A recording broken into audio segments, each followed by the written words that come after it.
வணக்கம். Welcome to கதை திரட்டு audio books.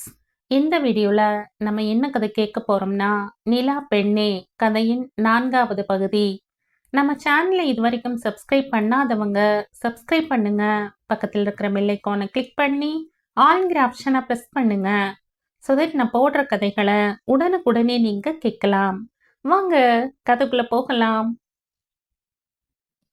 ஆதவி எழுந்து உள்ளே வந்தாள். கொஞ்சம் மன உளைச்சலாக இருக்கவும் காலார வெளியே நடக்கலாம் போல் இருந்தது. கைப்பையை எடுத்துக்கொண்டு கீழே வந்தாள். குருமூர்த்தி அறைக்குள் சென்ற நிமிஷம் அங்கே சத்தியமூர்த்தி காரசாரமாக விவாதித்துக் கொண்டிருக்க வாசலிலேயே தயங்கி நின்றாள். வலக்கையை தூக்கி மகளை அழைக்கவும் தயக்கமாய் உள்ளே சென்றாள். சத்தியமூர்த்தி எந்த சமிக்ஞையும் செய்யாமல் அமைதியாக இருந்தார். ஆதவி, என்னம்மா வேணும்? கொஞ்சம் வெளியே போயிட்டு வந்துடுறேன்ப்பா. பிரபுவை கூட்டிட்டு போமா? இல்லப்பா, நான் பிறந்து வளர்ந்த ஊர் தானே, எனக்கு நல்லாவே தெரியும், மேனேஜ் பண்ணிடுவேன்பா என்றவள் விடை பெற்றுக்கொண்டு வெளியில் வந்தாள். ஹாலில் யாரும் இல்லை. அறைக்குள் சிறுசுகள் பேசி சிரித்து கொண்டிருக்க ரஞ்சனியை தேடிக்கொண்டு வந்தவள் அவரிடம் சொல்லிவிட்டு இறங்கி வெளியில் நடந்தாள். கார் வேண்டாம் என்று தோன்றியது. ஆட்டோ பிடித்து பீச்சிற்கு வந்து சேர்ந்தவளை பார்த்து காற்று தாளாட்டியது. அலைகள் கை ஆட்டியது. முகம் முழுக்க முடி கோலம் போட மனிதர்களை வேடிக்கை பார்த்து கொண்டே பீச் ரெஸ்டாரண்ட்டுக்கு வந்து சேர்ந்தவள் மெல்லிய வெளிச்சத்தில் குடையாய் விரிந்திருந்த டேபிள்களும் நடுவில் நீரை சிதறவிட்ட ஃபவுண்டனையும் பார்த்து கொண்டே இருக்கையில் அமர்ந்து நிமிர்ந்தவள் நேர் எதிர் டேபிளில் சந்தித்தது விசாகனின் கண்களைத்தான். உள்ளே நுழையும் போதே பார்த்திருப்பான் போல பார்வையாலேயே அவளை தொடர்ந்து கொண்டிருந்தான். ஒரு நிமிடம் விசித்திரமாக இருந்தது ஆதவிக்கு. சில நிகழ்வுகளை எத்தனை விவரித்தாலும் புரியாது. அதை உணர வேண்டும். அவளுக்கு இதை விவரிக்கவும் தெரியவில்லை, உணரும் தெளிவும் இல்லை. பக்கத்தில் வந்து நின்ற மேரரிடம் பிளாக் டீயும் சாண்ட்விச்சும் சொல்லிவிட்டு ரெஸ்டாரண்டை விழிகளில் அளந்தாள். வலுக்கட்டாயமாக விசாகனின் பக்கம் திரும்புவதை தவிர்த்தாள். ஆனால் அங்கு நிகழ்ந்த பேச்சும் சிரிப்பும் அவள் உறுதியை தாண்டி உள்ளே இழுத்தது. எல்லா டேபிள்களிலும் ஜதைகளாக மனிதர்கள் இருக்க மனம் சுகவீனப்பட்டது. அவளுக்கென்ற உண்மையான நட்பெல்லாம் அயலகத்தில். இந்த தனிமை சுணக்கம் கொள்ள வைக்கிறது ஆதவியை. நீ சாப்பிடுடா, உனக்குத்தான் செர்ரி பிடிக்குமே. தன் எதிரில் இருந்த ஃபலூடாவில் இருந்து சிகப்பு தொப்பியை ஸ்பூனில் அள்ளி விசாகனுக்கு மலர் ஊட்ட எதிரில் அமர்ந்திருந்தவளுக்கு துல்லியமாய் அந்த காட்சி கண்ணில் பட்டது. அவர்களுக்கு பக்கத்தில் செழியனும் தமையாவும் அமர்ந்திருக்க நிதர்சனா செய்த ஆர்ப்பாட்டத்தில் அங்கிருந்தவர்கள் கவனம் முழுக்க அவர்கள் டேபிள் மீதுதான். இந்த ட்ரீட்டோட முடிச்சிடுவியா நீ? உனக்காகத்தானே இத்தனை வருஷமா காத்திருக்க. மலர் சிரித்து கொண்டே வம்பிழுத்து கொண்டிருந்தாள். ஆதவிக்கு அந்த நட்பை ரசிக்க முடியவில்லை. அவளுக்குள் காதல் என்ற கொடுக்கெல்லாம் முளைத்த படபடப்பு இல்லை, ஏதோ ஒரு வெறுமை. யாரிடமாவது பேச வேண்டும், தனக்கும் நெருக்கமான உலகம் இருப்பதைப் போல் தன்னை தானே நம்ப வைத்து கொள்ள வேண்டும் என்பது போன்ற படபடப்பு. அங்கே இப்போது என்ன நேரம் என்று தெரியும். இருந்தாலும் அழைத்தாள். முழு ரிங் ஓடி முடித்தும் அவன் எடுக்கவே இல்லை என்றதும் வேகமாய் எழுந்து டேபிள் மாற்றி தள்ளிப்போய் அமர்ந்தாள். அந்த பக்கம் இருள் மொத்தமாய் படிந்திருக்க கடலின் பேரிரைச்சல் அதிகமாக இருந்தது. பேச்சிற்கும் சிரிப்பிற்கும் மலரின் அடாவடித்தனத்திற்கும் நடுவே அவன் கண்கள் அவளை பின்தொடர்ந்து கொண்டே இருந்தது. மொத்த கூட்டத்தில் உடன் இருப்பவர்களை தாண்டி இன்னொரு தெரிந்த முகம் என்பதை தவிர அவனுக்கு பெரிதா எதுவும் இல்லை என்றாலும் பாதி இருள் மறைத்த போதும் அவளின் பதட்டம் தெளிவாய் புரிந்தது. வந்த தேநீரை அவசரமாய் குடித்துவிட்டு எழுந்து கொண்டாள். கைகளை கட்டிக்கொண்டு நடக்க ஆரம்பித்தாள். விளக்குகளின் வெளிச்சத்தில் தன் மீது விழுந்த ஒளியை அலட்சியம் செய்தபடி கைகளை பிணைத்தபடி அவள் நடப்பதை விட்டு கண்களை விலக்க முடியவில்லை விசாகனால்.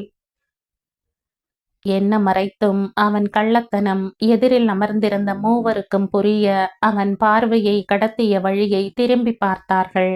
ஆதவியை அறிந்திருந்த செழியனின் முகம் யோசனையில் விரிந்தது. மற்ற இரு பெண்களின் முகத்திலும் கேலியும் குறும்புமாய் நீள, அடே விசாகா, மொரட்டு பீசு, உனக்குள்ளேயும் இந்த உணர்வுகள் எல்லாம் இருக்காடா? சைட்டெல்லாம் அடிக்கிற? எப்படா வயசுக்கு வந்த? மலர் காதை பற்றி திருகினாள். திரும்பி அவளை முறைத்தான். என்னத்தை கண்டுபிடிச்சு கிழிச்ச? பேசாம சாப்பிடு. ஐஸ்கிரீமை முடித்தவன் டிஷ்யூவோடு எழுந்து கொள்ள, செழியனின் கண்கள் அவனை துளைத்து கொண்டே இருப்பதை உணர்ந்த விசாகன் காரணம் புரியாத படபடப்பை உணர்ந்தான். இந்த சண்டே எல்லாரும் நம்ம வீட்டுக்கு வாங்க லஞ்சுக்கு. மலர் விசாகனின் கைகளை பற்றி கொண்டாள். நீயும் சாருந்தா வாங்களேன்.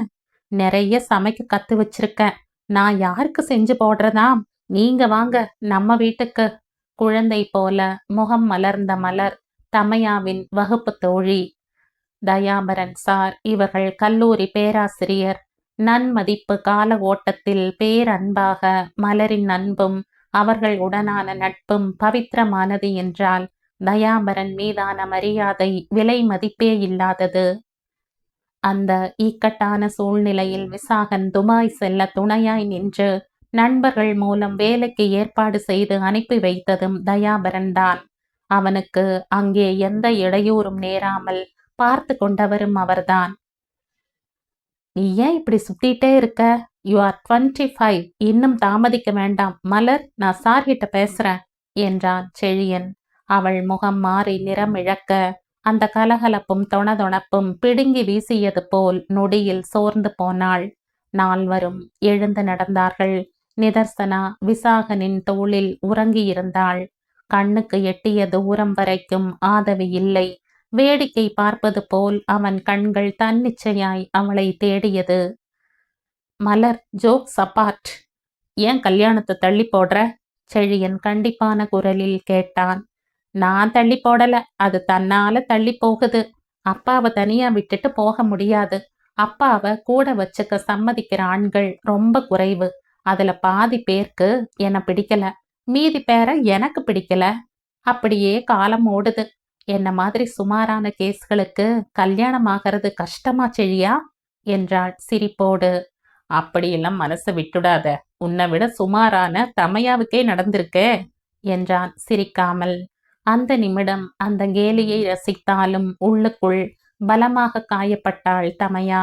அவளின் கோணங்கி குணம் அங்கே வந்தும் குத்தாட்டம் போட்டது இதை கேலி என்று உணராமல்.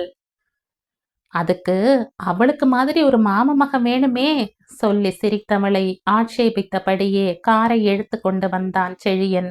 மூவரும் ஏறிக்கொண்டு தலையசைத்து விடை பெற்றதும் தன்னுடைய பைக்கை எடுத்தவன் ஒருவித ஆவலோடு இருமருங்கிலும் நோட்டம் விட்டபடி வண்டியை செலுத்தினான். விசாகன் வெகு தூரத்தில் ஆதவி கைகளை கட்டியபடி நடந்து போய்க் கொண்டிருந்தாள். இருள் படர்ந்த நேரத்தில் தனியாக நடந்தவளை பார்த்ததும் ஒருவித கோபம் மனதில் முகைந்தது. வண்டியை அவள் முன்னால் கொண்டு நிறுத்த திரும்பி பார்த்தாள். ஏன் நடந்து போறீங்க? கார் என்னாச்சு? இருட்டின நேரத்துல தனியா போகிறது சேஃப் இல்ல. அந்த வார்த்தைகளில் இனம் புரியாத உரிமை உணர்வு. அது ஏன் என்று அவனும் ஆராயவில்லை. அவளும் அதை ரசிக்கவில்லை. அவன் முகம் பார்த்த நிமிஷம் மலர் அவனுக்கு ஐஸ்கிரீம் ஊட்டிய காட்சி மட்டும்தான் மனக்கண்ணில் வந்தது. அடையாளம் தெரியாத எரிச்சல் ஆதவிக்கு. I am sorry. யார் நீங்க? எங்கேயோ பார்த்த மாதிரி இருக்கு, ஆனா நினைவில் இல்லை. எனிஹவ் தேங்க்ஸ் என்றவள் கை தட்டி ஆட்டோவை அழைத்து ஏறிக்கொண்டவள் நின்றவனை பொருட்டாய் கூட மதிக்காமல் சென்று மறைய விசாகன் முகத்தில் ஈ ஆடாமல் நின்றான். அந்த நீல நதிக்கரையோரம் நீ நின்றிருந்தாய் அந்தி நேரம். நான் பாடி வந்தேன் ஒரு ராகம். நாம் பழகி வந்தோம் சில காலம். பார்த்த ஞாபகம் இல்லையோ, பருவ நாடகம் தொல்லையோ. வாழ்ந்த காலங்கள் கொஞ்சமோ, மறந்ததே இந்த நெஞ்சமோ. இரவு ஒரு துளி தூக்கமில்லை கண்களில். புரண்டு படுத்தவன் மனதில் துள்ளி தெறிக்க அவள் படுத்திய அலட்சியம் மட்டுமே மனக்கண்ணில் ஆடியது. எவ்வளவு திமிர், எத்தனை இருமாப்பு! ஏதோ ஒரு மூலையில் அவனை அறியாமல் அவள் புறம் திரும்பிய இனம் புரியாத உணர்ச்சிகளுக்காக வருத்தப்பட்டான். உறங்காமலே எழுந்து அமர்ந்தான். செழியனிடமிருந்து வாட்ஸ்அப்பில் வந்து விழுந்த செய்தியை பார்த்தான். வக்கீலை சந்திக்க போக வேண்டும். இது வழக்கை தாண்டிய சமரச முயற்சிக்காக கோர்ட்டுக்கு வெளியில் நடக்கும் ஏற்பாடுகள். வருவதாக தகவல் அனுப்பிவிட்டு குளிக்க நகர்ந்தான். ஷவரை திருகி அடியில் நின்றவனுக்கு அந்த அவமானம் குத்திக் கொண்டே இருந்தது. உடை மாற்றி தயாராகி கீழே வந்தான்.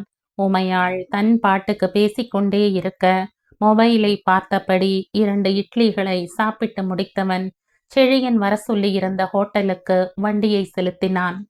இவனுக்கு முன்னமே அருமைநாதன், மாறன், செழியன் 3 பேரும் வந்து வக்கீல் பரஞ்சோதியிடம் பேசிக்கொண்டிருக்க விசாகனும் வந்து அவர்களோடு இணைந்தான். கேஸ் கோர்ட்டில் இருக்கும்போது இது எதுக்கு செழியா? இது ரொம்ப நாளாவே நடந்துட்டு தான் இருக்கு. கோர்ட்டுக்கு வெளியே சமரசம் செய்யப்படுறதும் பல இடங்கள்ல நடந்துட்டு தான் இருக்கு. நம்ம கேஸ்ல என்ன நடக்குதுன்னு பார்ப்போம். குருமூர்த்தி இறந்த காலத்திலேயே இது பல முறை முயற்சி செய்து தோல்வியும் ஆகியிருக்கு. விசாகன் தோள்களை குலுக்கி கொண்டான். காத்திருக்க வைத்து தாமதமாகத்தான் ஆதவியும் சத்தியமூர்த்தியும் தனித்தனி கார்களில் வந்து சேர சத்தியமூர்த்தியோடே அவர்களின் வக்கீல் கீர்த்திவாசனும் வந்து இறங்கினார். புக் செய்யப்பட்ட டேபிளில் சென்று அமரவும் சின்ன மௌனம் நிலவியது. கீர்த்திவாசன் தான் முதலில் ஆரம்பித்தார். அருமைநாதன் சார், போன முறை நாம பேசும்போது குருமூர்த்தி சார் கம்பீரமா உட்கார்ந்து பேசிட்டு இருந்தார். இப்போ நடமாட முடியாம முடங்கி இருக்கார். இவ்வளவுதான் சார் வாழ்க்கை. அதுக்கு தான் இத்தனை அடிச்சிட்டு இருக்கோம். அடுத்தவன் சொத்தை ஆட்டைய போட நினைச்சா இதுதான் நடக்கும். லீஸுக்கு இடத்து எடுத்துட்டு அதுல ஒருத்தரை கைக்குள்ள போட்டு மாத்தி எழுதி வாங்கி அதை வச்சு இடத்த அபகரிக்கிறது எல்லாம் யோகியன் செய்யற வேலையா? மாறன் முஷ்டியை மடக்க பதிலுக்கு சத்தியமூர்த்தி சட்டை கையை சுருட்ட சற்று நேரம் பரபரப்பாக இருந்தது. விசாகன் இறுக்கமாகவே அமர்ந்திருந்தான். ஒருவரை ஒருவர் பார்த்து கொள்ளாமலே. என்ன ஜோதி இது? சுமூகமாம் முடிவு எட்ட விடமாட்டாங்க போலவே. கொஞ்சம் அமைதிப்படுத்தியா? இருவரையும் சமநிலைக்கு கொண்டு வர பெரும்பாடாகி போனது. 30 வருஷம் அக்ரிமெண்ட் போட்டுட்டு இன்னும் 18 வருஷமே முடியாத நிலையில இடத்தை திருப்பி கேட்கறது எந்த ஊர் நியாயம் மிஸ்டர் பரஞ்சோதி? அஃப்கோர்ஸ் இந்த இடத்துல அவங்களுடைய ஒப்புதல் இல்லாமல் வேறு தொழில் தொடங்க மாட்டோம்னு அக்ரிமெண்ட்ல போட்டு இருக்கிறது நிஜம்தான். ஆனா தீம் பார்க் ஆரம்பித்து நாங்க எதிர்பார்த்த லாபம் கிடைக்காத போது இவங்க கிட்ட அவ்வளவு பெரிய தொகையை கொடுத்துட்டு நாங்க விரல சப்பிட்டு உட்கார்ந்து இருக்கணுமா? அந்த இடத்த வச்சு பலனை அடையிறது தானே எங்களுக்கு வியாபாரம். அதான் இவங்க கிட்ட தனித்தனியா பேசியும் சேர்ந்து பேசியும் எந்த பலனும் இல்ல. அந்த இடத்துக்கு சொந்தக்காரர் ஒன் ஆஃப் த பார்ட்னர் இந்த இடத்தை எங்கள் வசதிப்படி பயன்படுத்தி கொள்ளலாம்னு சுய நினைவோடு எழுதி கையெழுத்து போட்டு தந்திருக்கார். மேபி அவர் இதன் மூலம் தனிப்பட்ட பலன்களை அடைஞ்சிருக்கலாம். அது எங்களுக்கு அவசியம் இல்ல. இப்ப நாங்க கோர்ட்டுல ஸ்ட்ராங்கா நிக்கவும் காரணம் அந்த டாக்குமெண்ட் எங்க பக்கம் இருக்கு. எங்களுக்கு எந்த சமரசமும் அவசியம் இல்ல. எங்களால் வாட்டர் யூனிட்டை நிறுத்தவும் முடியாது. அவளைதான் நீண்ட டேபிளை சுற்றி போடப்பட்டிருந்த வட்ட வடிவ நாற்காலியில் சாம்பல் வண்ணத்து பிரிண்டட் காட்டன் புடவை உடுத்தி கால் மேல் கால் போட்டு அமர்ந்த தோரணை ஒரு நிமிடம் தெறிக்க விட்டது. அவள் கைகளை கோர்த்து கோர்த்து விடுவித்ததும் நாற்காலியை மெல்ல சுற்றி கொண்டே இருந்ததும் குருமூர்த்தியை அப்படியே கண்முன் கொண்டு வந்து நிறுத்தியது. சமரசம் தேவையில்லைனா என்ன மயத்துக்கு இங்க வந்தீங்க? மாறன் எழுந்து விட்டான் கோபத்தில். ஆதவி ஒற்றை கையை டேபிளில் ஊன்றி அந்த கையாலேயே கன்னத்தை மென்மையாக தாங்கி இன்னொரு கையால் பேச்சை குறை என்பது போல் சைகை செய்ய வெகுண்டு விட்டான் மாறன். ஏய்! கத்திக்கொண்டே அவளை நோக்கி நகர்ந்தவனை செழியனும் விசாகனும் பிடித்து நிறுத்தி வைக்க வெகுவாய் சிரமப்பட்டார்கள். அப்புறம் என்னத்தை பொடுங்க நீங்கெல்லாம் வந்தீங்க? அருமைநாதனும் கடும் கோபத்தில் இருந்தார் என்பது அவரின் வார்த்தையில் தெரிந்தது. எங்களுக்கு சமரசமே அவசியம் இல்ல. கோர்ட்டு தீர்ப்பு வர்ற வரைக்கும் இப்ப என்ன நடக்குதோ அதேதான் தொடரும். எங்களை எதிர்த்து உங்களால தொழில் நடத்த முடியலனா அதையும் எங்ககிட்டயே ஒப்படைச்சிட்டு போங்க. அவசரமா பணம் தேவையா? இடத்தையும் எங்களுக்கே கொடுத்துட்டு போங்க. இப்படி ஒரு டீலிங் உங்ககிட்ட இருந்து வரும்னு தான் நாங்களும் ஒவ்வொரு முறையும் சமரசத்துக்கு வர்றோம். அவள் காட்டிய அதிரடியில் அவர்கள் மட்டுமல்ல, சத்தியமூர்த்தியே ஆடித்தான் போயிருந்தார். ரஞ்சனி, குருமூர்த்தி இருவரிடமும் அமர்ந்து 10 நாட்களாக இந்த பிரச்சனை பற்றி பேசி அறிந்திருக்கிறாள். நிலைமை சமன்பட சிறிது நேரம் பிடித்தது. இடத்தையும் தந்துவிட்டு தொழிலையும் நசுக்கிவிட்டு நிமிர்ந்து நிற்கவே விடாமல் எலும்பை உடைக்கும் அநியாய கூட்டத்தில் இருந்து வந்து கர்ஜிக்கும் சிறு நரியாய் ஆதவியின் முகம் விசாகனுக்கு தெரிந்தது. கையை கட்டிக்கொண்டே தான் அமர்ந்திருந்த ரொட்டேட்டிங் சேரை அவளை நோக்கி திருப்பினான் விசாகன். வக்கீல் சார், பிரச்சனையை பேசும்போது முதல் ஒரு விஷயத்தை கிளியர் பண்ணுங்க. இவங்க யார் இந்த இடத்துல? ஆள் காட்டி விரலை அவளை நோக்கி காட்டி பரஞ்சோதியிடம் கேட்டான். குருமூர்த்தி சார் பொண்ணு சார். அவருக்கு மூளை சரியில்லாத பையனும் ஸ்கூல்ல படிக்கிற சின்ன பொண்ணும் தானே இருக்காங்க. இவ்வளவு பெரிய பொண்ணு எங்கிருந்து வந்தாங்க? குரலில் அவ்வளவு கேலி. ஆதவி உள்ளுக்குள் உடைய ஆரம்பித்தாள். அது நமக்கு தேவையில்லாத கேள்வி சார் என்றான் கீர்த்திவாசன். நோனோ வாசன், உரிமைப்பட்டவங்க கேள்வி கேட்கலாம், அதுக்கு நாமும் பதில் சொல்லலாம். ஆக்டிங் போஸ்ட்ல வந்து பேசுற ஆக்டிங் டாக்டருக்கெல்லாம் இந்த விஷயத்தை விளக்க வேண்டிய தேவை என்ன? போறவங்க வர்றவங்க கூட எல்லாம் பேசி என்னாக போகுது? அவன் குரல் அவள் உறுதியை உடைக்கும் ஒளியாக இருந்தது. சத்தியமூர்த்தி உள்ளுக்குள் ஒரு சபாஷ் போட்டார். அவருக்கு ஆதவி அங்கிருந்து ஓட வேண்டும், அவ்வளவுதான். அப்போதுதான் அத்தனையும் அவர் கஸ்டடிக்கு வரும். குருமூர்த்தி சாரோட செகண்ட் ஒய்ஃப் பொண்ணு சார், நமக்கு அது எதுக்கிப்பா? கீர்த்திவாசன் இந்த பிரச்சனையை தாண்டி போக எத்தனிக்க விசாகன் கைகளை உயர்த்தி நிறுத்தினான். விசாகா, ஈசிஆர்ல ஒரு துணை நடிகையை வீடெடுத்து தங்க வச்சிருந்தார் குருமூர்த்தி. அந்த அம்மாவோட பொண்ணு போல இருக்கு. அருமைநாதன் உதடு சுளித்து லேசாய் சிரித்தபடி சொன்னார். லீகல் ரைட்ஸ் பத்தி பேசுற நீங்களே லீகல் இல்ல, இல்லீகல் மிஸ் ஆதவி. எவ்வளவு திமிர்! இடத்தையும் வாங்கி அதுல சம்பாத்தியமும் செய்துட்டு எங்க தொழிலையும் அழிச்சிட்டு எவ்வளவு கேள்வி கேட்கறீங்க தைரியமா? முறையில்லாத வாழ்க்கை ரத்தத்துல ஊறி போயிருக்கிற கொழுப்பா? விசாகன்! அவள் கர்ஜனையை புறங்கையால் அலட்சியம் செய்தான். அட, நேற்று இருந்த அம்னீஷியா இப்ப போயிடுச்சோ? யார்கிட்ட இதெல்லாம் காட்டுற? டேமிட்! அந்த இடத்தை நீயே தேடி வந்து ஒப்படைச்சிட்டு அங்கிருந்து உன்னை ஓட வைக்கிற. It's my challenge. ஆதவியின் முகம் அவமானத்தில் சிவந்து போனது. அத்தனை ஆண் மகன்களின் முன்னிலையில் விசாகனின் விமர்சனம் தன்மானத்தை அறுக்க விருட்டன நாற்காலியில் இருந்து எழுந்தவள் பையை எடுத்துக்கொண்டு நடந்தாள். என்ன மேடம், சமரசம் பேச வந்துட்டு இப்படி தலைதெறிக்க ஓடுறீங்க? விசாகன் திரும்பி அவள் முகத்தை பார்த்து கேலி செய்தாலும் இந்த மனநிலையோடு அவள் இங்கிருந்து அவமானப்பட்டு வெளியேறுவதையும் அவனின் இன்னொரு மனம் விரும்பவில்லை. திரும்பி பார்க்காமல் சொன்னாள். சமரசம் பேச வந்தது நீங்க, வாழ்வாதாரம் அழியுது, என் தொழில் அழிக்காதேன்னு என்கிட்ட கையேந்த வந்தது நீங்க. எனக்கு உங்ககிட்ட உட்கார்ந்து சமரசம் பேச எந்த அவசியமும் இல்லை என்றவள் அடுத்த நிமிடம் அங்கே இல்லை. தன் கார்க்கு சென்றவள் தலையை பின்பக்கம் சாய்த்து கண்களை மூடி அமர்ந்திருந்தாள். டீ குடிக்க நகர்ந்திருந்த பிரபு வரவும் காரை ஃபேக்டரிக்கு விட சொல்லிவிட்டு கண்களை மூடிக்கொண்டாள். உள்ளுக்குள் மனம் அவமானத்தில் துடித்து கொண்டிருந்தது. ரஞ்சனியிடம் இருந்து அழைப்பு வர இங்கே நடந்ததை சுருக்கமாக சொன்னாள். தான் அவமானப்பட்டதை தவிர ரஞ்சனிக்கு விரைவில் இந்த பிரச்சனை முடிந்து சுமூகமானால் போதும் என்றிருந்தது. சத்தியமூர்த்தியின் நயவஞ்சகம் அவருக்கு நன்றாகவே தெரியும். அதனால் தான் சாட்சிக்காரன் காலில் விழுவதை விட சண்டைக்காரன் காலில் விழலாம் என்று ஆதவியை அழைத்ததே. குருமூர்த்தி எத்தன் என்றால் சத்தியமூர்த்தி யமகாதகன். அண்ணனை ஒட்டி கொண்டு திரிந்தாலும் சிந்தியது சிதறியது கிடைத்ததே தவிர வேறு எந்த வகையிலும் அவரால் அந்த சொத்தை நோக்கி முன்னேற முடியவில்லை. வாட்டர் யூனிட்டை ஆரம்பிக்கும் யோசனையை குருமூர்த்திக்கு சொன்னதே சத்தியமூர்த்தி தான். அந்த தொழிலை தன் பொறுப்பில் தருவார் என்று நினைக்க அதையும் அவரே வைத்து கொள்ள ஆத்திரத்தின் உச்சியில் நின்றார் சத்தியமூர்த்தி. குருமூர்த்திக்கும் தம்பியை தெரியும். தம்பியை தன்னோடு வைத்து கொண்டாலும் தன்னுடைய தொழிலில் சேர்க்க விடவில்லை அவரின் குறுக்கு புத்தி. தம்பியை தொழிலில் இணைக்காமல் வேறு ஏற்பாடுகள் செய்து ஒதுக்கிவிட்டிருந்தார். மாதம் நல்ல வருமானம் இருந்தாலும் சத்தியமூர்த்திக்கு கண் மலை மீதுதான். இந்த குன்று அவரை சமாதானப்படுத்தவே இல்லை. கீர்த்திவாசன் காரில் ஏறியதில் இருந்து யோசனையாக அமர்ந்திருந்த சத்தியமூர்த்தியை பார்த்து கொண்டே வந்தவர் ஒரு கட்டத்தில் பொறுக்க முடியாமல் மௌனம் கலைத்தார். என்ன சார், அவங்க எல்லாம் சேர்ந்து உங்க அண்ணன் பொண்ண அவ்வளவு அசிங்கமா பேசுறாங்க, நீங்க அமைதியா இருக்கீங்களே, எழுந்து ஓங்கி ஒரு அறை விட்டு இருக்க வேண்டாமா? யோ, யாருக்கு யார் என் அண்ணன் பொண்ணு?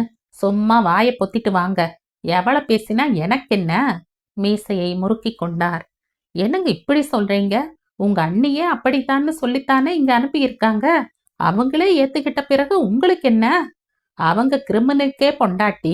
இந்த சூழ்நிலையில அவங்க ஏத்துக்கிட்டது கூட பக்கா சுயநலம். ஒருவேளை நாளைக்கே எங்க அண்ணன் எழுந்து உட்கார்ந்துட்டா எங்க அண்ணி முதல்ல துரத்த போறது அந்த பொண்ணத்தான். யோ வக்கீலு, எல்லாருமே சுயநலமாத்தாயா இருக்காங்க. இதுல என்ன மட்டும் குறை சொல்றது தப்பில்ல? சத்தமாய் சிரித்தார். அந்த பயலுக தர டார்ச்சர்ல இந்த ஆதவி தலை தெறிக்க இங்கிருந்து ஓடணும். பிறகு இந்த நிர்வாகம் முழுக்க என் கையில வந்துடும். பிறகு யார் இருக்கிறது யார் போகணுங்கிறது அப்புறம் பார்த்துக்கலாம். இன்று காலை வரைக்கும் கூட ஆதவியை எளிதாய் வெளியேற்றி விட முடியும் என்றுதான் சத்தியமூர்த்தி நம்பிக்கொண்டிருந்தார். ஆனால் அருமைநாதன் முன்பு அவள் காட்டிய நிமிர்வு தான் நினைத்தது அவ்வளவு எளிதல்ல என்று புரிய வைத்திருந்தது. ஃபேக்டரிக்கு வந்த ஆதவி தன்னுடைய அறைக்குள் சென்று அமர்ந்தாள். ஏதோ பேச வந்த மாதவனை பிறகு பேசிக்கொள்ளலாம் என்று கூறி திருப்பி அனுப்பி வைத்தாள்.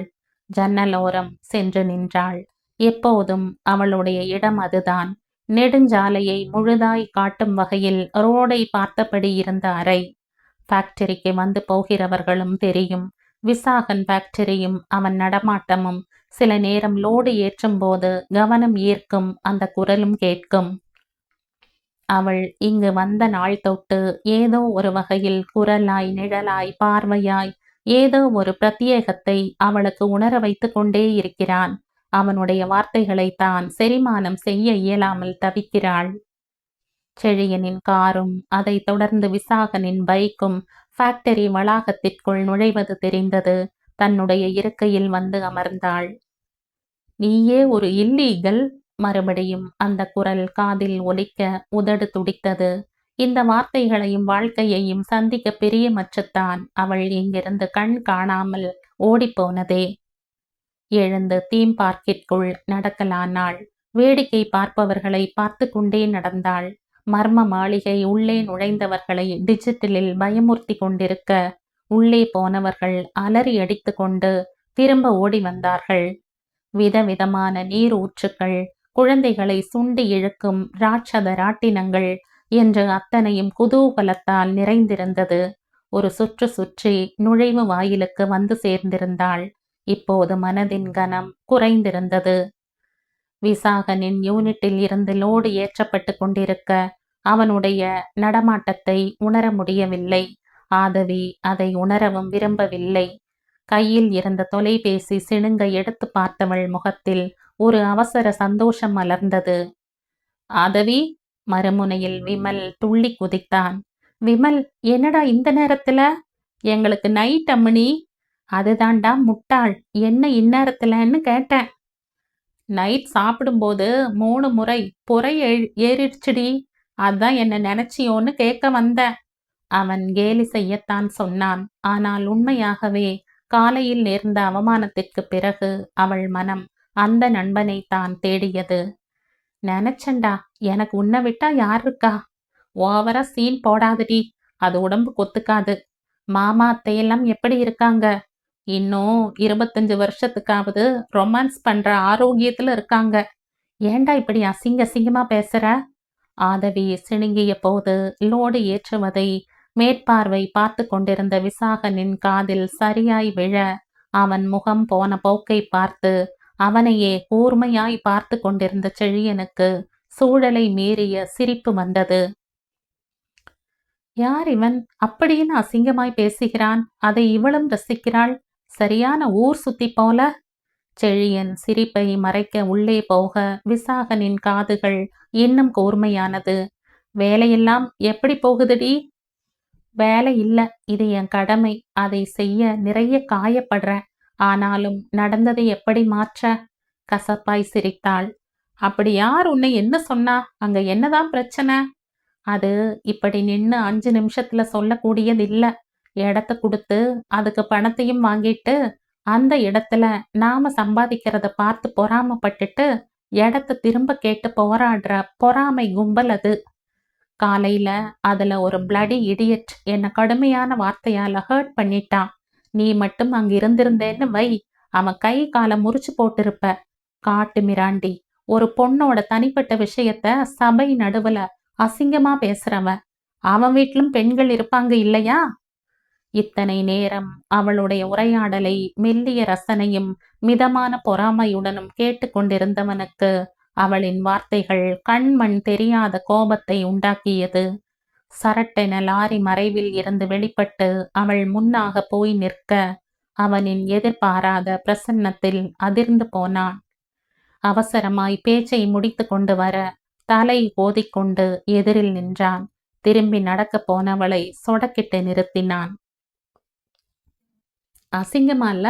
என்னை பத்தி உன் பாய் ஃப்ரெண்ட் கிட்ட பேசிட்டு இருந்தது? என் கை காலை முறிக்கிற அளவுக்கு அவன் பெரிய வீரனா?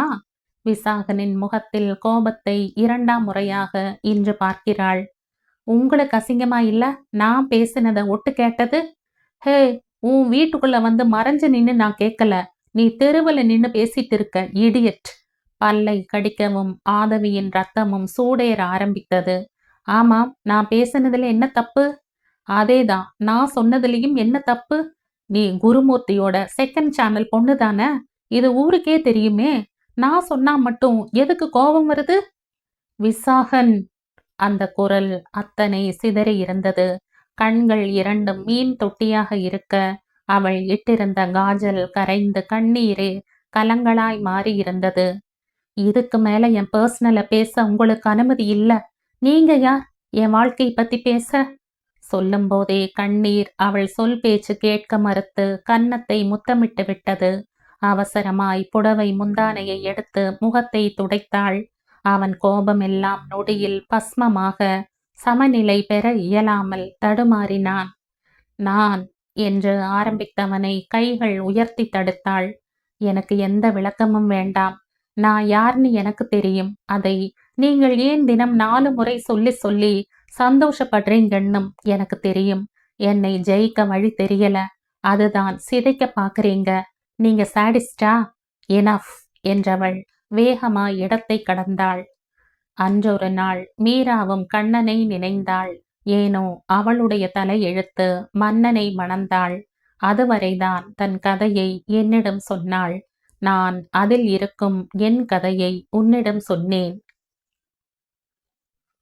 மணி 10ஐ தாண்டி இருந்தது. மொட்டை மாடியில் அமர்ந்து கால்களை ஜாலிகளின் இடைவெளியில் நுழைத்திருந்தான். தலைக்கு ஆதரவாய் கொடுத்திருந்த கையால் நாற்காலியை இறுகப் பற்றியிருந்தான். அத்தனை நிராதரவாக உணர்வுகள் இருந்தது. நிலவு முகத்தில் அடித்தது. அவளின் கலங்கிய முகமும் கன்னத்தில் வழிந்த கண்ணீரும் அவனை என்னவோ செய்தது. அவள் பிறப்பு எதுவாக இருந்தால் இவனுக்கென்ன? அவளே நிர்ணயிக்க முடியாத ஒன்றிற்காக எத்தனை நாள் மனதளவில் மரித்து போவாள்? இதற்கு முன் எவ்வளவு ரணத்தை கண்டிருப்பாள்? களமாடும் மல்யுத்த வீரர்களுக்கே கூட ஒருவரை ஒருவர் உடலால் காயப்படுத்துவார்களே தவிர மனதால் காயப்படுத்துவது கிடையாது. அது இடி புண் ஆறவே ஆறாது. தான் ஏன் இத்தனை மூர்க்கனானோம் என்று வேதனையாயிருந்தது விசாகனுக்கு. விசாகா, எவ்வளவு நேரம் இப்படியே உட்கார்ந்திருப்ப? தூங்க வேண்டாமா? அம்மா வந்து அடர்ந்த முடியை கோதிய போதுதான் உணர்வு மீண்டான். பதில் ஏதும் சொல்லாமலே அம்மா முகத்தை பார்த்தான். அந்த குறுகுறுப்பு உமையாளுக்கு விசித்திரமாக இருந்தது. நாற்காலியை நகர்த்தி போட்டு எதிரில் அமர்ந்தார். ஏதாவது பிரச்சனையா? செழியன் எதுவும் சொல்லிட்டானா? ச்சே, அதெல்லாம் இல்லம்மா. ஒரு சின்ன குழப்பம். நீங்க ஏன் இன்னும் தூங்காம இருக்கீங்க? பிபி அதிகமாயிடுமா? அப்புறம் சண்டே தயாபரன் சார் வீட்டுக்கு போகணும். மலரோட ஆர்ப்பாட்டம் தாங்கல என்றான் சிரிப்போடு. எனக்கும் ஃபோன் பண்ணி சொன்னா. ஏன் விசாகா, இன்னும் சார் அவளுக்கு கல்யாணம் பண்ணாமையே இருக்கார்? நம்ம தமையா வயசுதானே மலர்? எதற்கு இதை விசாரிக்கிறார் என்று ஒரு மாதிரியாக இருந்தாலும் அம்மாவிடம் சொன்னான். ரொம்ப வருஷமா அப்பா பொண்ணு மட்டும்தான். இன்னொரு பக்கம் இந்த உறவை உடைக்காத சாரையும் உடன் வச்சுக்க சம்மதிக்கிற மாப்பிள்ளையா இருந்தா சரின்னு மலர் நினைக்கிறா. அதிலும் தப்பில்லை. எல்லாத்துக்கும் மேல மலர் ஒரு ஹைப்பர் டென்ஷன் பேர் வழி. சின்ன சின்ன விஷயத்திற்கு மனசை போட்டு குழப்பிட்டு இருப்பா. அது சில நேரம் சிவியரா அவள் மனசை தாக்கும். பார்க்கலாமா, அவளுக்கான நேரம் வரும்போது எல்லாம் தன்னால நடக்கும். எழுந்தவன் உடலை முறுக்கி சோம்பலை அங்கேயே போட்டுவிட்டு மொபைலோடு கீழே இறங்கினான். 2 நாட்கள் கிணற்றில் போட்ட கல்லாய் எந்த சலனமும் இல்லாமல் அப்படியே நகர்ந்தது. 3ஆம் நாள் காலையில் காலிங் பெல் சத்தத்தோடு வாசலில் கிண்கிணி சத்தமும் கேட்டது. மாமு! அரை தூக்கத்தில் இருந்தவனை அந்த சத்தம்தான் அலாரமாய் எழுப்பிவிட்டது. ட்ராக் பேண்டோடு படுத்திருந்தவன் அவசரமாய் ஷர்ட்டை எடுத்து மாட்டிக்கொண்டே கதவு திறக்க ஓட உமையாள் முந்திக் கொண்டிருந்தார். மாமு! கைகளை விரித்து பறவையாய் ஓடி வந்தவளை நெஞ்சோடு அள்ளிக்கொண்டு தட்டாமாலை சுற்றி மாறி மாறி முத்தம் வைத்து கொண்டு பண்ணிய ஆர்ப்பாட்டத்தை கதவு நிலையில் சாய்ந்து கண் கொத்தியபடி பார்த்து கொண்டிருந்தாள் தமையா. அடே இவன, நானும் வந்திருக்கண்டா, தடிமாடு முண்டம். வா வா வந்து தொலை என்ற அண்ணனின் முதுகில் முத்தென்று அடித்தாள். இருவரும் உரைத்து அடிக்க துரத்தி சிந்திய தண்ணீரில் தொபுக்கடீர் என்று வழுக்கி விழுந்து அதை பார்த்து ராபிட் கை கொட்டி சிரித்து வெகு நீண்ட காலத்துக்கு பிறகு அந்த வீட்டு சுவர்கள் சந்தோஷத்தை பார்த்தது.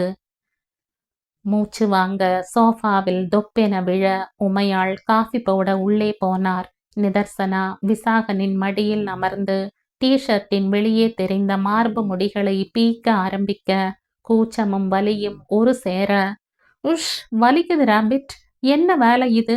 அதான் ஷர்ட் போட்டுட்டு வந்த, உன் இம்சைக்கு பயந்தே. ஷர்ட்டின் கழுத்தை பின்னே ஏற்றிவிட அதை முன்னே இருந்து இழுத்து எக்கி அவன் நெஞ்சுக்குள் எட்டி பார்த்தாள். எனக்கு இது பிடிக்கல மாமு, பப்பாக்கும் இப்படித்தான் செய்வேன் என்றாள் நிதர்சனா. அந்த கூத்த உன் அப்பா கிட்டாடி, என் அண்ணனை விடுடி. வேகமாய் தலையாட்டி மறுத்து இறுக்கி அணைத்து விசாகனின் மார்பில் தலை புதைத்த குழந்தை, உன் அன்னையெல்லாம் இல்ல, என் மாமு. அந்த அன்பிற்கு உடனடியாக மொத்த பரிசு கிடைத்தது. செழியன் வந்து விட்டுட்டு போனானா? ஏன் உள்ள வரல? எங்க வர்றது, இவ பண்ற அவசரத்துல. 3 நாள் ஸ்கூல் லீவ், நைட்டே வரணும்னு ஆர்ப்பாட்டம். காலையில பேகெல்லாம் எடுத்து வச்சுட்டு 5 மணியிலிருந்து அனத்தரா. அதான் கொண்டு வந்து விட்டுட்டு போறார். அண்ணன் தங்கைக்கு டீயும் ராபிட்சுக்கு பூஸ்டும் வந்தது. தன் மேல் சாய்த்து கொண்டே படுத்திருந்த குழந்தைக்கு கப்பை கையில் பிடித்து கொஞ்சம் கொஞ்சமாய் புகட்டி விட்டான். குடித்து முடிக்கவும் தன் கப் டீயை கையில் எடுத்தவனிடம், மாமுவுக்கு ராபிட் கொடுக்கிற என்றவள் எழுந்து நின்று கப்பை வாங்கி மென்மையாய் புகட்டி விட ஆரம்பிக்க அந்த சிறு புகட்டலை எந்த அவசரமும் இல்லாமல் துளி துளியாய் குடித்தான். தமையா இருவரையும் இமைக்காமல் பார்த்து கொண்டிருந்தாள். விசித்திரமாய் இருந்தது அவர்களின் நெருக்கம். நிதர்சனா பிறந்தபோது கூட விசாகன் இங்கில்லை. இப்போதுதான் அவனை நேரிலேயே பார்க்கிறாள். தமையா பேசும்போதோ உமையாள் பேசும்போதோ வீடியோ காலில் பார்த்ததுதான். மாமு என்று அழைக்க கற்று தந்தது மாறன் மனைவி லத்திக்காதான். பார்க்காமலே ஸ்பரிசிக்காமலே வந்த பேரன்பு. என்னடி அப்படி முறைச்சு பாக்குற, இதுக்கு பேர்தான் பொறாமையா? கண் சிமிட்டி கேட்டான். பெரிய இவரு பாரு, இவரை பார்த்து பொறாம பட்டுட்டாலும் இல்ல, அங்கேயே பெரியப்பா அவர் பையன்னு எல்லாரும் இருக்காங்க, பேசுறா பழகறா, அவ்வளவுதான். ஆனா உன் பேரை சொன்னாலே துள்ளறாடா, அந்த அளவுக்கு நீ ஒருத்தெல்லாம் இல்ல, குரங்க சிடுமூஞ்சி. அவள் முடித்த போது ஓங்கி ஒரு அடி விழுந்தது முதுகில். ஏன்னா இது என் செழியனோட பொண்ணு. ஆமா, பப்பாவோட பொண்ணு. மாமு இன்னைக்கு வெளியில கூட்டிட்டு போங்க. எங்க போகலாம்னு என் ரேபிட்டே சொல்வாங்களாம். எழுந்து அவன் தொடைகளில் கால்களை வைத்து எவ்வி காதுகளுக்குள் கிசுகிசுத்தாள். மாமு, அம்மாவை கூட்டிட்டு போக வேண்டாம், என்ன திட்டிட்டே இருக்கும். சரி, கூட்டிட்டு போக வேண்டாம். தங்கையை பார்த்து கொண்டே குறும்பாய் சிரித்தபடி தலையசைத்தான். எப்படியோ போய் தொலைங்க என்பது கணக்காய் தமையாய் எழுந்து உள்ளே போக நிதர்சனா விரல்களை நீட்டி 1000 இடங்களை லிஸ்ட் போட்டு கொண்டே இருந்தாள். குழந்தையையும் மொபைலையும் எடுத்துக்கொண்டு மாடிக்கு வந்தான். வெயில் நேரடியாய் முகத்தில் குதித்தது. செழியனின் எண்ணெய் ஒற்றி குழந்தையின் காதில் வைத்தவன் என்ன கேட்க வேண்டும் என்று சொல்லியும் கொடுத்திருந்தான். மறுமுனையில் அழைப்பு ஏற்கப்பட்டதும், பாப்பா, நானும் மாமுவும் நிறைய இடத்துக்கு போறோம். மாமுக்கு 5 days லீவு வேணும் என்று முடிக்க ஒரு நொடி புரியாமல் திகைத்தவன் பிறகு பெரிதாய் சிரித்தான். ராபிட், அவன் ஆபீஸ்ல அவனுக்கே லீவா? சரி, போன் அவங்கிட்ட கொடு. அவன் இல்ல, மாமு. இந்த மாமு புராணம் தாங்கலையே. சரி, உன் மாமு கிட்ட கொடு. அலைபேசி கை மாறியது. எனக்கு அசோசியேஷன் ஆபீஸ் வரைக்கும் போக வேண்டியிருக்கு. ஹாஃப் டே வந்துட்டு போடா. சரி என்று சொன்னவன் நிதர்சனாவை அழைத்து கொண்டு கீழே வந்து குளித்து தயாராகி குழந்தையையும் தயார் செய்து கொண்டு கிளம்பினான். எங்க போறீங்க? ஃபேக்டரிக்கு தான். செழியனுக்கு வெளியே வேலை இருக்காம். அவன் வந்ததும் நானும் ராபிட்டும் ஜாலியா வெளியே போயிடுவோம். ஆமாம், போயிடுவோம். ஷோவுக்குள் கால்களை நுழைத்து கொண்டு வந்து நின்றாள். ஜூட்டு போட்டு உச்சியில் கிளிப் சொருகி பேபி பிங்க் ஃப்ராக் போட்டு ஏஞ்சல் போல வந்தாள். குழந்தையோடு செல்வதால் பைக்கை தவிர்த்து கேப் புக் செய்து கொண்டான். வழி முழுக்க நிதர்சனாவின் ஆர்ப்பாட்டம்தான். ஃபேக்டரி வந்து இறங்கியதும் கேபிற்கு பணம் செலுத்திவிட்டு திரும்புவதற்குள் நிதர்சனா மெஜஸ்டிக் பார்க்கை பார்த்து விழிகளை விரித்தபடி உள்ளே ஓட, அவள் விசாகனுடன் வந்ததால் எப்படி தடுப்பது என்று அறியாமல் கேட் கீப்பர் தயங்கி நிற்கவும், விசாகன் திரும்பி பார்த்தவன் உள்ளே ஓடிய குழந்தையை தூக்க பின்னே செல்ல தன்னுடைய அறையில் இருந்து ஆதவி வரவும் சரியாக இருந்தது. அன்று ஏற்பட்ட கசப்பிற்கு பிறகு இன்றுதான் சந்திக்கிறார்கள். ஓடி சென்ற நிதர்சனா தடுமாறி விழப்போக ஆதவி சட்டென்று தூக்கி கொண்டாள். கண்களை உருட்டி அவள் முகத்தையே கூர்ந்த குழந்தை ஆதவியின் மனதை கொள்ளையடித்தது. யார் நீங்க? எங்க போறீங்க என்று விசாரித்தாள் அதன் பால் இதழ்களை வருடிக்கொண்டே. மாமு கூட வந்த, உள்ள போகணும். உங்க பேர் என்ன? நிதர்சனா. கை கட்டி இருவரையும் பார்த்து கொண்டு நின்றவன் மனம் படபடத்து கொண்டே நின்றிருந்தான். முகம் நிமிர்த்தி குறைந்தபட்சம் முறைத்தாவது பார்ப்பாளா என்று. குழந்தை தலை கோதியவள் கீழே இறக்கிவிட விசாகனிடம் ஓடி சென்றவள் அவன் சட்டையை பற்றி இழுத்தாள். மாமா, உள்ள போகலாம் வாங்க, எனக்கு அங்க விளையாடணும். சிணுங்க ஆரம்பிக்க குழந்தையை தூக்கி கொண்டவன் திரும்பி நடந்தபடி சொன்னான். ராபிட், எனக்கு கொஞ்சம் வேலை இருக்கு, நாம அப்புறம் வரலாம். இல்ல, இப்பவே. தோளிலேயே துள்ள ஆரம்பிக்க அவனின் சமாதானம் செல்லுபடியாகாமல் போனது. விட்டுட்டு போங்க, நான் பார்த்துக்கிறேன். உங்களுக்கு ஆட்சேபனை இல்லைனா? எந்த மாற்றமும் இல்லை ஆதவியின் குரலில். நிமிர்ந்து அவள் முகம் பார்த்தான். அவளும் நிமிர்ந்து இமைக்காமல் பார்த்தாள். ஒரு கண்ணில் வலியும் மறு கண்ணில் மருந்தும் இருந்தது. இல்ல, வேண்டாம் என்று மறுப்பாய் ஏதோ சொல்ல முற்பட்டான். இட்ஸ் ஓகே, உங்க இஷ்டம் என்றவள் திரும்பி உள்ளே நடக்க விசாகனுக்கு எப்படியோ இருந்தது. ஆதவி, எதையோ விளக்கிவிட அவன் மனம் துடித்தது. ஆனால் கேள்விதான் புரியவில்லை. அந்த ஃபவுண்டன் போகணும், ஜிக் ஜாக் விளையாடணும், ராட்டினம் சுத்தணும். நிதர்சனா முரண்டு பிடித்தபடி கண்ணீரே வராமல் கண்ணை கசக்கி கொண்டிருந்தாள். சொல்லுங்க, ரொம்ப வாழ்த்தனம் பண்ணுவா, உங்களால மேனேஜ் பண்ண முடியாது, அதான் யோசிச்சேன். அவன் அபத்தமான விளக்கத்தை அவள் நம்பவில்லை என்று பார்வை சொல்ல ராபிட்டை இறுதியாக இறக்கிவிட்டான். நம்பிட்ட, போதுமா என்பது போல் ஆதவியை பார்க்க அவள் கண்கள் விசாகனுக்கு பதில் தரவே இல்லை. அமைதியா இருக்கணும், எந்த வம்பும் செய்யக்கூடாது. மாமு கொஞ்ச நேரத்துல வந்துடுவ. ராபிட் ஓடக்கூடாது, சரியா என்றவன் திரும்பி நடக்க ஆதவி குழந்தையோடு உள்ளே நடந்தாள். ஃபேக்டரிக்கு வந்தவன் செழியனை தேடிக்கொண்டு உள்ளே போனான். நீ கிளம்பு செழியா. என்னடா, வண்டியில வரலையா? காணமே. கேப்ல வந்த. ராபிட் கூட்டிட்டு வண்டியில வர முடியாதுல்ல. ராபிட்டா, எங்கடா என்றான் வாசலை எட்டி பார்த்து. அது பக்கத்துல மெஜஸ்டிக்ல இருக்காடா. ஓ மை காட், தனியாவா? வேகமாய் செல்ல போனவனை கைகளை பற்றி நிறுத்தினான். இல்ல, ஆதவிகிட்ட இருக்கா, ஒன்னும் பயமில்ல என்றான். எதிரில் இருந்த சிஸ்டத்தில் எதையோ தீவிரமாக பார்த்தபடி செழியனின் கண்கள் மெல்ல சுருங்கியது. நிமிர்ந்து முகம் பார்க்க மறுக்கும் விசாகனின் இயல்பும் நெருடியது. எதுவும் தப்பாக நடக்கிறதா? அப்பாவை குருமூர்த்தி அசைத்தது போல் மகனை ஆதவி அசைக்கிறாளா? அப்படியா என்று முகத்துக்கு நேராய் கேட்டுவிடவும் முடியாது. ஏனென்றால் அது விசாகனை வெகுவாய் காயப்படுத்தும். அத்தனை வலிகளையும் மறந்து இப்போதுதான் சரியாக முகம் கொடுத்து பேச ஆரம்பித்திருக்கிறான். பாத்துக்க என்று சொல்லிவிட்டு வெளியில் வந்தவன் சிந்தனையோடு காரை எடுத்தான். குழப்பமும் அவன் கூடவே வந்தது. இந்த கதையின் தொடர்ச்சியை அடுத்த பதிவில் கேட்கலாம். நன்றி.